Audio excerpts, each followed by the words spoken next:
मेरा नाम रश्मि है। मैं मुंबई जेल की एक महिला जेलर हूँ। आखिर वह रोज रात को मुजरिम औरतों को अंधेरे कमरे में देसी घी क्यों दिया जाता है? ये एक परेशान करने वाला सवाल है। इस राज को जानकर आपके भी रोंगटे खड़े हो जाएंगे। मुंबई जेल का एक खौफनाक वाकया। ये रात एक डरावनी रात थी, जब हमारे घर में अचानक से दरवाजे पर दस्तक हुई। सब घर वाले शहर से बाहर शादी में गए हुए थे और मैं इस वजह से नहीं जा सकी थी, क्योंकि मेरे एनुअल एग्ज़ाम चल रहे थे। माँ ने नौकरानी को कह दिया था कि मेरे साथ ये 2-3 दिन रह ले, मगर अचानक शाम को ही नौकरानी के बच्चे की तबीयत खराब हो गई, तो उस बेचारी को जाना पड़ा। मैंने दरवाजे और खिड़कियों को अच्छी तरह से बंद कर ली थी और आराम से सो गई। तब अचानक दरवाजे पर दस्तक हुई। मेरी नींद खुल गई और मैं घबरा कर उठी और मैंने सोचा कि इतनी रात को कौन आया होगा। मैं पहले तो डर गई थी कि रात की इस वक्त कौन आया है। बाहर से किसी की आवाज़ आई, प्लीज़ दरवाज़ा खोलिए, मुझे मदद की ज़रूरत है, मैं जख्मी हूँ, प्लीज़ दरवाज़ा खोलिए। इन दिनों वैसे भी शहर की हालत बहुत ख़राब चल रहे थे। मैं सोच में पड़ गई कि दरवाज़ा खोलूँ या नहीं। इस पर फिर से एक औरत की आवाज़ आई, प्लीज़ दरवाज़ा खोल दीजिए, वरना वो मेरी जान ले लेंगे।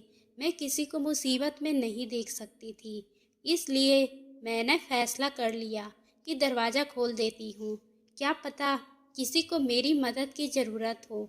मैंने दरवाज़ा खोला तो बाहर एक औरत खड़ी हुई थी और मुझे देखकर जल्दी से अंदर आ गई और दरवाज़ा को बंद कर दिया। मैंने ध्यान से उसको देखा तो वह लगभग 30 साल की एक खूबसूरत नौजवान सी लड़की थी।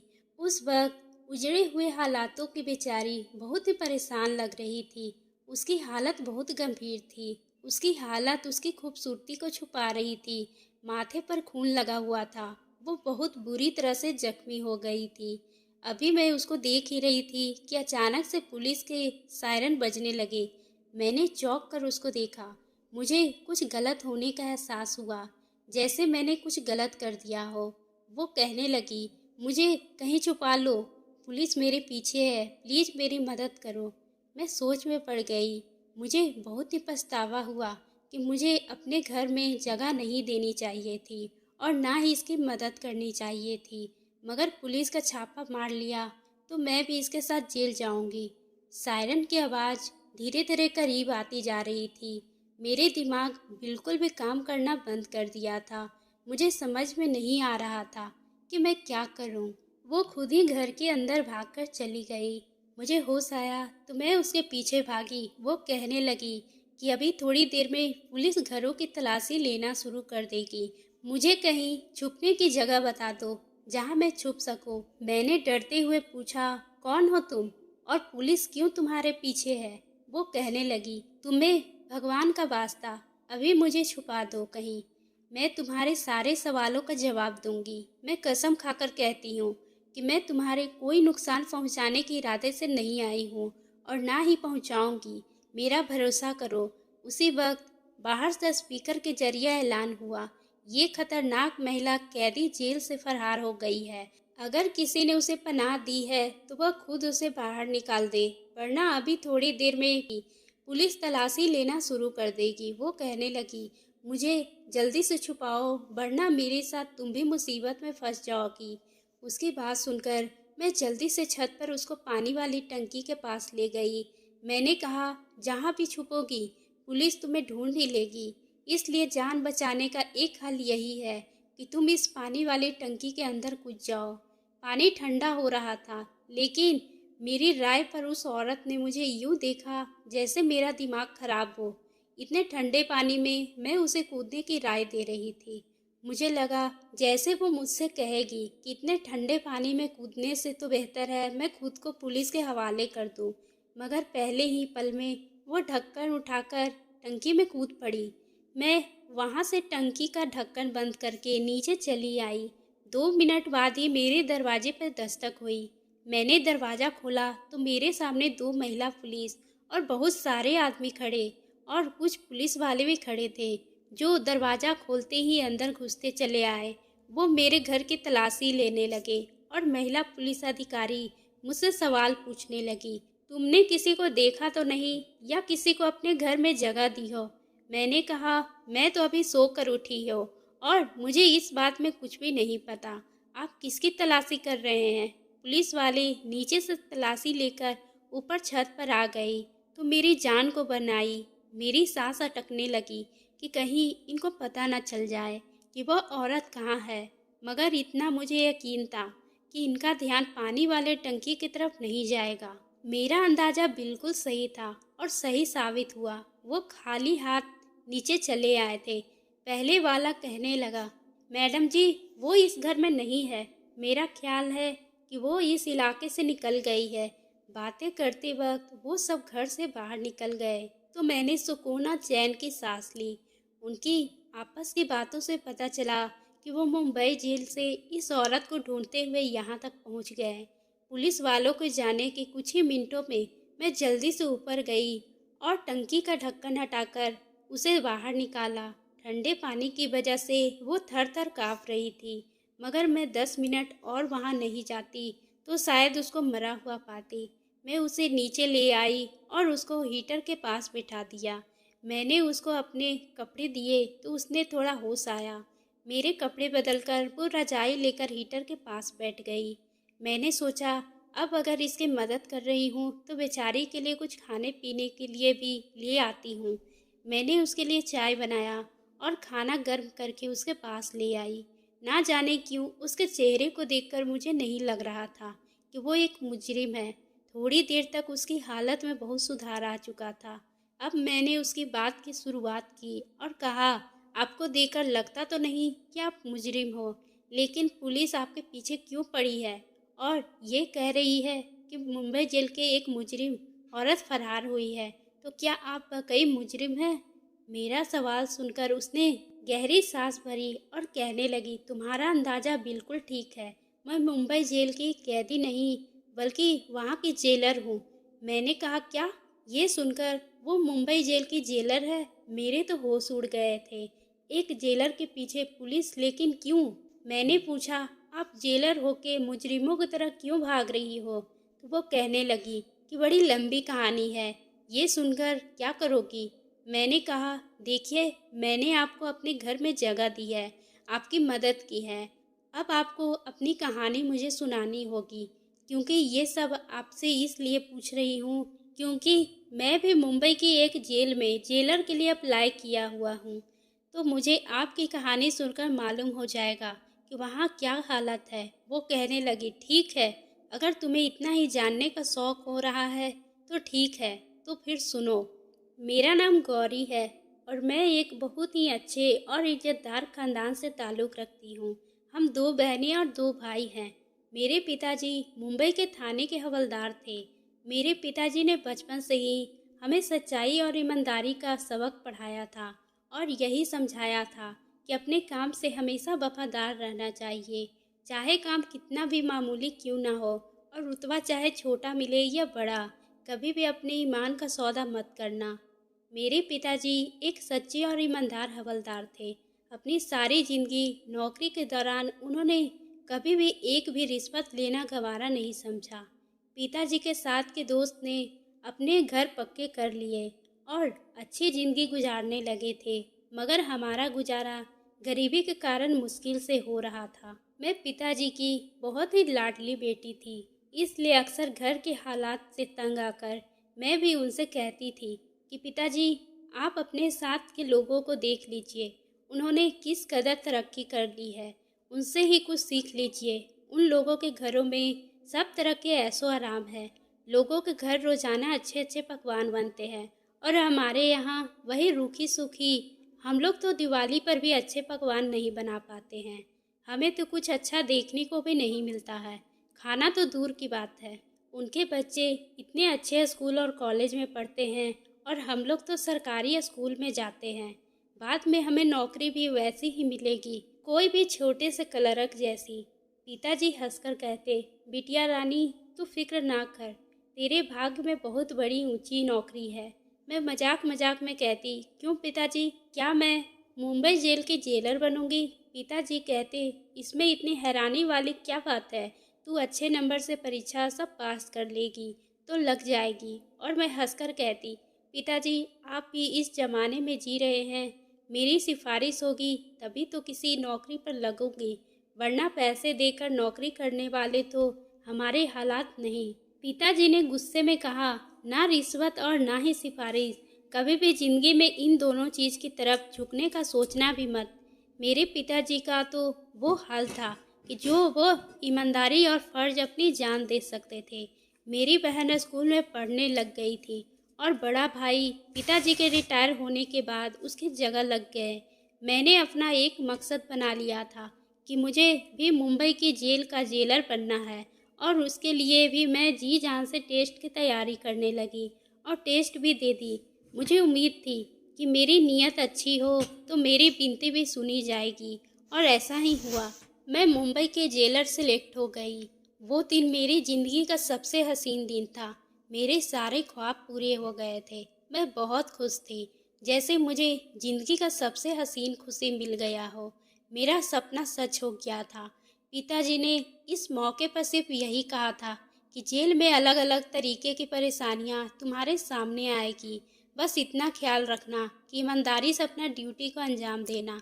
मैंने अपनी ड्यूटी संभाल ली और मुंबई जेल एक बड़ी जेल थी और औरतों की एक बड़ी तादाद वहाँ पे कैद थी। शुरू शुरू के दिन थे और मुझे बहुत अच्छा लग रहा था, जैसे मेरे पास एक पावर थी। मैं वहाँ से सल्यूट करती तो मेरा सीना फक्र से चौड़ा हो जाता। गौरी यहाँ तक की कहानी सुनाकर चुप हो गई। मुझे उनका यूं चुप होकर रुक जाना बेचैन कर दिया। मैं उनकी कहानी में यूं खो गई थी कि मुझे ऐसा महसूस हो रहा था कि जैसे ये सब सामने हो रहा हो। मैंने बेचैनी से कहा, गौरी फिर क्या हुआ, आगे बताइए ना। वो सांस लेकर दोबारा से शुरू हो गई तो मुझे तसल्ली हुई कि वहाँ औरतों को उनके जुर्म के मुताबिक कैद किया जाता है। रोजाना सवेरे 6 बजे जेल के दरवाजे खोल दिए जाते थे। उसके बाद औरतें नाश्ता करती थी और उसके बाद उनके काम शुरू करवा दिया जाता था। कुछ औरतें चक्की पीसती थी तो कुछ सिलाई करती थी और कुछ नौजवान लड़कियां भी उनको पढ़ाया करती थी ताकि वह वहां अच्छे से निकलने के बाद कुछ बनकर निकले। शाम को सूरज डूबता और जब रात को आती तो उनको खाना दिया जाता था और उनको वापस जेल में भेज दिया जाता था। शुरू शुरू के दिनों में इतना अंदाज़ा नहीं हुआ कि यहाँ किस किस के रूप बने हुए हैं, मगर धीरे धीरे मुझे पता चल गया कि इस औरतों ने किसके साथ और क्यों दोस्ती कर रखी है। जैसे फिल्मों में दिखाया जाता है कि एक जेल में उससे कहीं बढ़कर खौफनाक होती है। औरतें जो बहुत खतरनाक जुर्म के नतीजे से पकड़ी गई थी, उनको अलग अलग सेल में रखा गया था। मुझे अपना काम करने से ज़्यादा दिलचस्पी नहीं होती थी। लगता था जैसे इन लोगों को तो पहले से ही काम करने की आदत नहीं थी। मगर मैं तो रोजाना पिताजी से ईमानदारी का पाठ पढ़कर आती थी, इसलिए सिर्फ खुद काम करती बल्कि अपने साथ के लोगों को भी खूब दौड़ाया करती थी। मैं अपनी नरम दिल की वजह से औरतों से बहुत मशहूर हो गई थी, जिसकी वजह से वहाँ की सभी औरतें मुझे बहुत पसंद करने लगी थी और मुझसे बहुत खुश रहने लगी थी। औरतें बताती थी कि मुझसे पहले जो जेलर थी वो काम धाम में कुछ नहीं करती थी, बस रौब झाड़ती रहती थी और वगैरह किसी वजह के जिसको मर्जी मारती पीटती थी। मैंने सभी पुलिसकर्मियों को कह दिया था कि किसी भी औरत पर कोई हाथ नहीं उठाएगा। अगर किसी ने भी ऐसा किया तो मुझसे बुरा कोई नहीं होगा। एक दिन राउंड पर गई तो एक औरत ने रोते हुए मुझसे बताया कि लेडीज़ कांस्टेबल ने आज किसी वजह के बगैर थप्पड़ मारा है। मुझे ये सुनकर बहुत गुस्सा आया कि अपनी ताकत का नाजायज़ फ़ायदा उठाना इसे किसने सिखा दिया है। मैंने उसे 1 हफ्ते के लिए सस्पेंड कर दिया। मेरी वजह से जेल का माहौल अच्छा होने लगा था। मैंने औरतों को अलग अलग तरीके से रोजगार सिखाना शुरू कर दिया था। मेरी ड्यूटी से वहाँ के लोग बहुत ही खुश थे और मुझे पहले से ही साल में अच्छे काम की वजह से मेडल भी सम्मानित किया गया था। वहाँ मेरे काम को खूब सराहा गया था, खूब सारी तारीफ़ें हुई थी। इसी दौरान मेरे लिए एक अफसर मनीष का रिश्ता आया। जैसे मेरे घर वाले ने मेरे लिए चुना और मेरी शादी हो गई। मेरे पति बिल्कुल वैसे ही ख्यालात के थे, मेरे पिताजी थे, इसलिए मैं अपनी ज़िंदगी में बहुत ही खुश थी। ड्यूटी या घर बहुत ही अच्छे से चल रहा था, सब कुछ ठीक जा रहा था। मगर कहते हैं ना कि आजमाइश इंसान पर उसी वक्त आती है जब वो ज़्यादा ही सुख की ज़िंदगी में खो जाए। मेरी किस्मत को भी मेरा सुकून अच्छा नहीं लगा था। उन्हीं दिनों जेल के बाहर से देसी घी से भरे हुए डिब्बे अंदर आने लगे थे। शुरू शुरू में तो मैंने इतना ध्यान नहीं दिया कि रिश्तेदार अक्सर इन किस्म की चीज़ें भेजते रहते हैं। मगर जब लगातार इसी तरह रोजाना देसी घी के डिब्बे जेल में आने लगे तो मैं चौंक गई। मुझे ये बात हजम नहीं हुई कि ये क्या हो रहा है। मेरा दिल और दिमाग कह रहा था कि कुछ तो गड़बड़ जरूर है। मैंने सोचा कि मुझे मालूम करना होगा कि रोज रोज देसी घी के डिब्बे में किसके पास जाते हैं, कौन मंगवाता है। एक अच्छा जेलर वो होता है जिसने कैदियों से ही अपने जासूस बनाए हो ताकि उनको पल पल की खबरें मिलती रहे। मैंने भी उसी औरत और अपने लिए जासूसी करने को कहा था जिसके लिए मैंने लेडीज कांस्टेबल को एक हफ्ते के लिए सरेंडर किया था। मेरे इस अंदाज से वो मेरी वफादार हो गई थी और मेरे कहने पर मुझे खबरें देती रहती थी कि जेल के अंदर क्या हो रहा है। इसलिए एक दिन मेरे सारे देसी घी के डिब्बे खुलवाए और अच्छे से डिब्बों की तलाशी ली। उन डिब्बों में देसी घी ही था। मैंने उन औरतों को बुलाया जो मुझे सारी खबरें देती थी। मैंने उससे कहा, मुझे अंदर से मालूम करके बताओ कि देसी घी के डिब्बे आखिर आते हैं तो किसके लिए और कौन इन्हें इस्तेमाल करता है और क्यों। मुझे 2 दिन के अंदर ही सारी रिपोर्ट बनाकर दो। मेरी ड्यूटी ज़्यादातर दिन के वक्त ही होती थी और रात के वक्त एक और जेलर ड्यूटी पर जाती थी। दिन के वक्त तो किसी की हिम्मत ही नहीं होती थी कि मेरे होते हुए कुछ ऐसा वैसा हो जाए। मगर रात के वक्त यहाँ क्या होता था इसकी मैं गारंटी नहीं दे सकती थी। इसलिए मैं जासूस को काम पे लगा दी। मैंने बीच बीच में टोकते हुए पूछा, गौरी क्या आपको देसी घी के डिब्बे की वजह से शक हुआ था?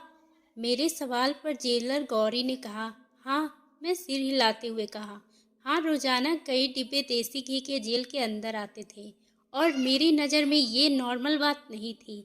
मेरा अंदाज़ा बार बार यही कह रहा था कि कुछ तो ऐसा है तो मेरे नज़रों से ओझल है। मेरी जासूस ने मुझे सनसनीखेज शब्दों में आकर जो खबर सुनाई वो सुनकर मैं दंग रह गई थी। उसने कहा कि देसी घी रोज रात को अंधेरे कमरे में कुछ खास औरतों को दिया जाता है। रात को ड्यूटी वाली जेलर सारा स्टाफ इस बात को जानता है और आपके कार्यालय के भी 2-4 लोग शामिल हैं।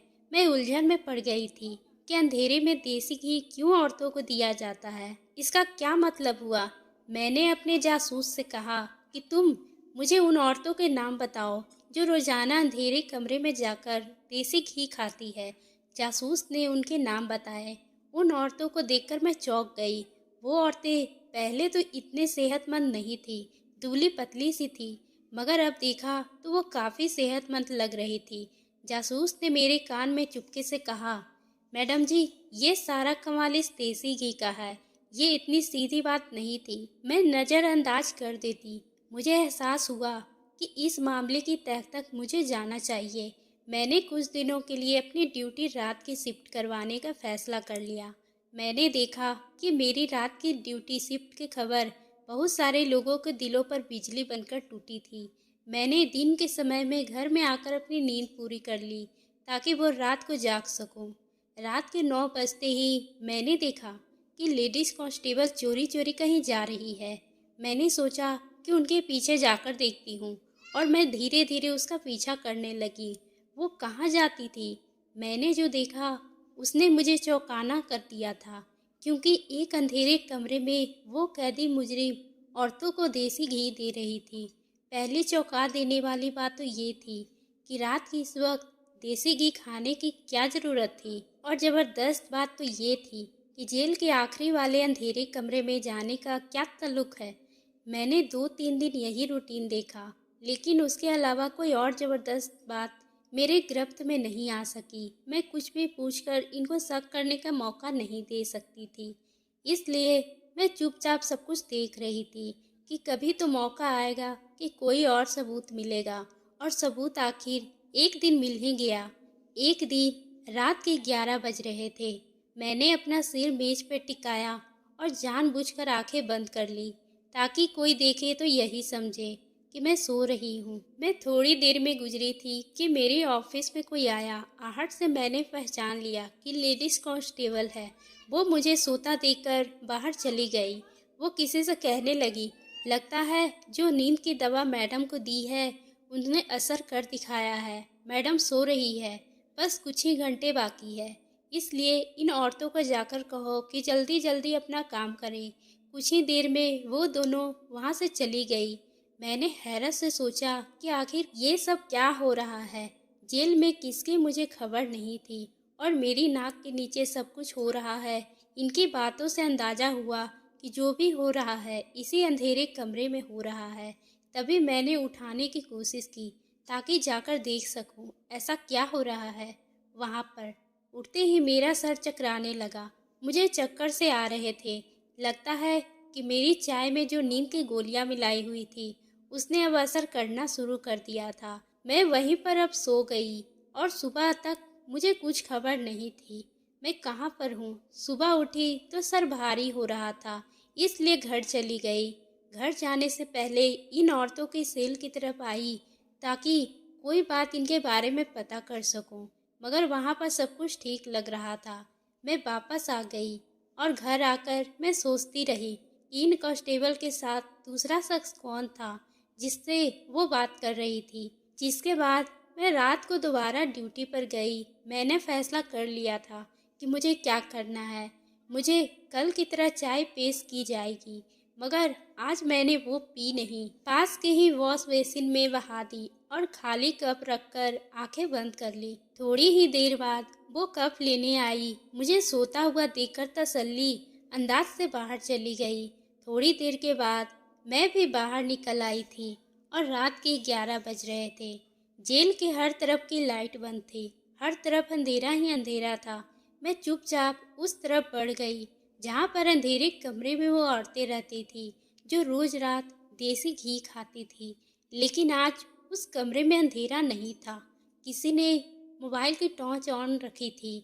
मैं एकदम से उन सब पर चिल्लाई और मैंने चेक करके कहा कि ये सब क्या हो रहा है। जो नज़ारा मेरे सामने था उसे अपनी आंखों के सामने देखकर मुझे भी यकीन नहीं हो रहा था। मेरा स्टाफ इतनी घिनौनी साजिश में शामिल है। वो औरतें सुरंग खोद रही थी। उन्होंने अच्छी खासी सुरंग खोदी हुई थी। जाने कितने हफ्तों से या महीनों से ये काम किया जा रहा था। वो औरतें कत्ल के जुर्म में जेल में लाई हुई गई थी और अदालत की तरफ से उन दोनों को उम्र कैद की सज़ा सुनाई गई थी। वो दोनों यहाँ से फरार होने के लिए सुरंग खोद रही थी और इस काम में मेरा पूरा कार्यालय भी शामिल था। लेडीज कांस्टेबल का यूं मुझे सामने देखकर सांस रुक गया। उसके हाथ से मोबाइल नीचे गिर गया जिससे टॉर्च ऑन करके वो उसके सर पर खड़ी थी। वह सुरंग खोदती थी, इसलिए देसी घी खाती थी। क्योंकि सुरंग खोदना आसान काम नहीं होता है, इसके लिए बहुत ताकत चाहिए होता है। वो देसी घी खाकर रोजाना 2 से 4 घंटे सुरंग खोदने पर लग जाती। वहाँ पर खड़े खड़े ही मैं सब कुछ समझ चुकी थी और सारी कहानी मेरी आंखों के सामने थी और मैं सब कुछ समझ गई थी। मैंने लेडीज कांस्टेबल को पूछा, और कौन है तुम्हारे साथ मिला हुआ? कल मैंने तुम्हारे किसी से बात करते हुए सुना था। वो कौन था? वो बहुत घबराई हुई थी। मेरे बार बार पूछने पर भी उसने कुछ नहीं बताया। तो मैंने कहा, ठीक है, मैं हाई कमिश्नर के पास बात करती हूँ। तब तुम्हें नौकरी से निकाला जाएगा तो तुम्हें पता चलेगा। मेरी बात सुनकर वो बहुत ज़्यादा डर गई थी। कहने लगी, प्लीज किसी को मत फ़ोन कीजिए। अभी मैंने फ़ोन उठाया ही था कि मेरे सर पर किसी ने बहुत ज़ोर से वार किया और मैं बेहोश होकर वहीं पर गिर गई। होश में आई तो मैंने देखा मैं खुद ही जेल के ही एक कमरे में कैद थी। मुझे याद आया कि मैं फ़ोन करके जानकारी देने वाली थी कि किसी ने मेरे सर पर वार कर दिया था। वो लेडीज कांस्टेबल के अलावा कोई नहीं हो सकता था। इसी पे अपना राज खुलने जाने के डर से मेरे सिर पे वार कर दिया होगा। मैं होश में आई तो देखा कि वो अकेली नहीं थी। जो साथी उसका साथ देने की कोशिश कर रहा था वो साथी उस वक्त उसके साथ मौजूद था। लेकिन उसके साथी को देखकर मेरे सर पर कयामत टूट पड़ी थी। मुझे यकीन नहीं आया था कि वो नाइट शिफ्ट वाली जेलर थी। मुझे तो लगता था जैसे वो एक लापरवाह लड़की है, मगर वो इतनी घटिया निकलेगी कि कानून की वर्दी पहनकर गैर कानूनी कामों का अंजाम देगी।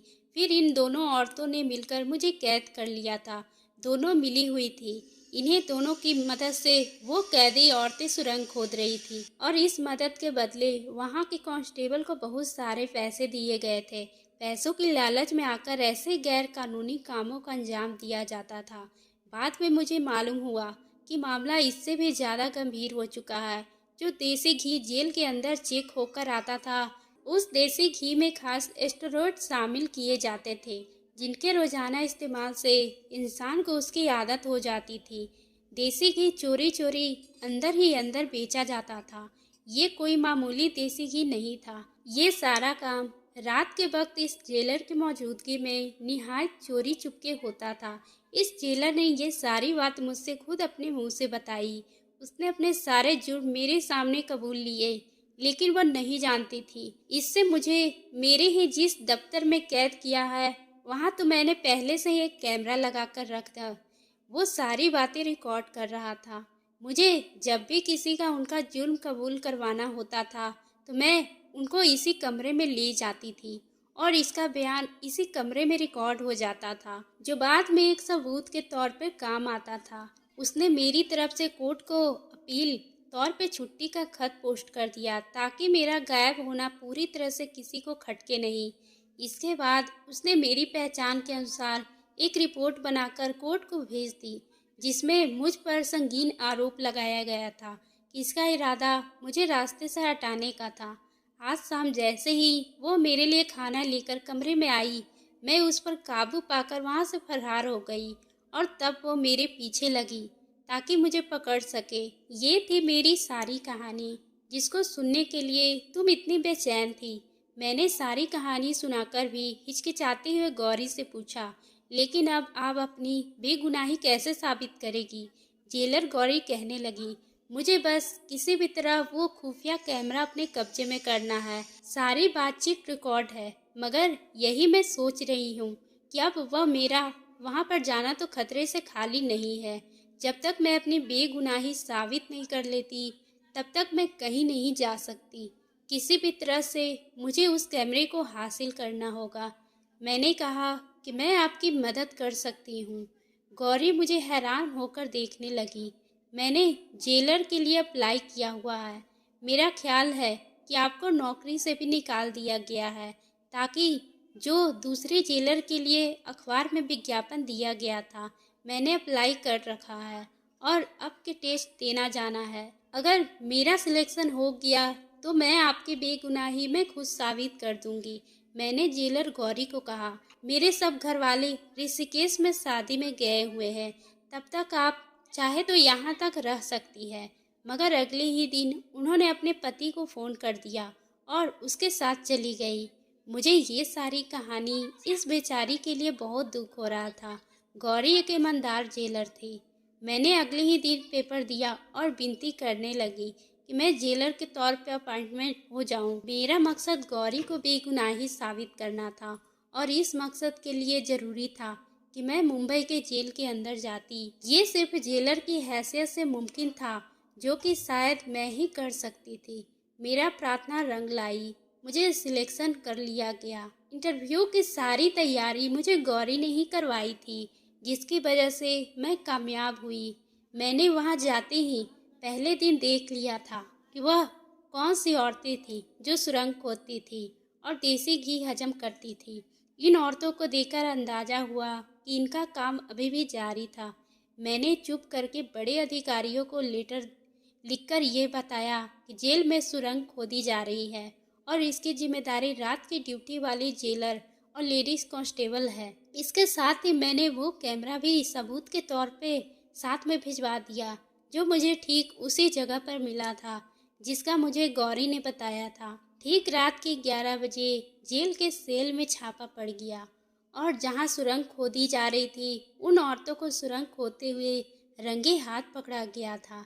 लेडीज कांस्टेबल और नाइट ड्यूटी वाली जेलर को गिरफ्तार कर लिया गया था और उनको कड़ी से कड़ी सज़ा सुनाई गई थी।